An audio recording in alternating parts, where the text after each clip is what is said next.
Hi, I'm E.D. Lewis, and welcome back to my channel, E.D. Lewis Reviews, back with an all-new nocturnal review.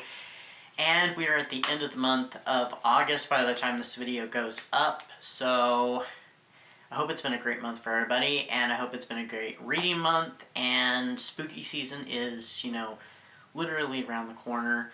It's time for another Dracula review. So, originally, I was going to do a different review, but since I read this book, I was like, I need to change that, so we're going to push the review I originally planned for this spot back a little bit, and we're going to do I, Dracula by D.S. Crowe.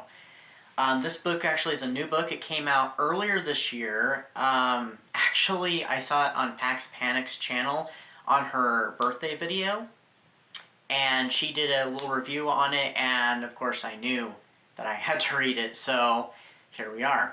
So, I, Dracula is literally the confession of Dracula. It is his story through his words. We learn about his childhood. Well, actually, we learn about his birth first, and his childhood we learn from when he was sent off to the Turks by his father, his relationship with his mother, his relationship with his father, and his brother as well. We also learn about his early days after he escapes, minor spoiler, when he escapes the Turks and returns back to Wallachia, and what he does there. I'm trying not to give too much away here. This story was very deep. We definitely delve deep into the character of Dracula, of Vlad, because D.S. Crowe definitely, uses a lot of stories about Vlad and Transylvanian and Romanian folklore, as well as she uses a lot of legends of Vlad. Because there's a lot of stories that some historians are not entirely sure if they are true about Vlad or if they are propaganda. I don't even know which ones. Vlad is a very interesting subject to me because there's so much unknown about him. We do know that, of course, he is, the most important ruler of Romanian history and is regarded as a national hero. But there's a lot of stories about him, and so we see this, we see him going through so much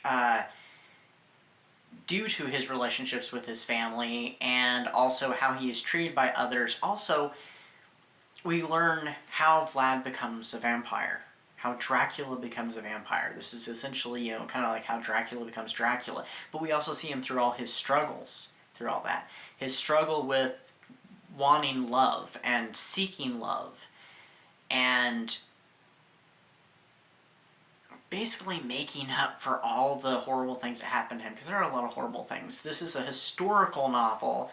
It is a novel of kind of self-discovery in many ways, and I don't want to give too much away about it. It's a fantastic book. It does start out kind of slow, but I've noticed there's a lot of really, really great books that do start out slow and then they take off, and this one really does. But yeah, there's even, and I don't know if I really should say this, but there is a little bit that kind of harkens back to Greek mythology, but I can't tell you what that's about, and that one, I thought that was kind of an interesting little surprise. So, I felt sympathy for the character of Vlad. I also felt kind of repulsion and disgust because some of the things he does, but also some of the things that happen to him, that I feel absolutely bad for the guy, and I feel utter sympathy for him. And then how the book ends, because he's telling this story, basically, he's writing out this confession to his son, and there's a whole thing there that I can't tell you about without ruining the book. And how it ends on such a powerful note, but also on a note of what's going to happen next. And there is going to, this is a little bit of a spoiler too, there is going to be a second volume at the end of the book. It does say what the second one's going to be called, and I'm really looking forward to that. I gave this book 4 stars. I mean, you know, that's pretty high with me. Um, it was almost 5 stars. I mean, I could easily just turn around and make it 5 stars because it is really that good. Um, it was definitely a different kind of prequel. It's very different from like Dracula, and I'm sure it's different from the Diaries of the Family Dracula, which I have the first and third books of. Here's one of them, and the other one is on the back part of the shelf. I need to read that. I need to get the second one and read that entire trilogy also. But it's a different kind of prequel. It was not what I was expecting at all. And there's so much more that could be told. So I'm really curious how far she's going to go. I wonder if there's going to be a third one, actually. I wonder what the second volume is going to entail, how far it's going to go into his history, because we got like 400, 500 or so years between that and the events of Dracula. So I wonder if she's gonna tell everything that leads up to that. I have no idea. So it's gonna be interesting to see.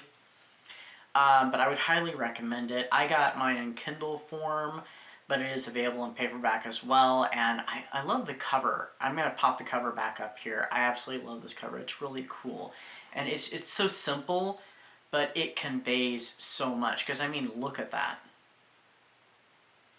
I know I'm gesturing to a picture that's going to pop up in post-production here, but still, look at that picture.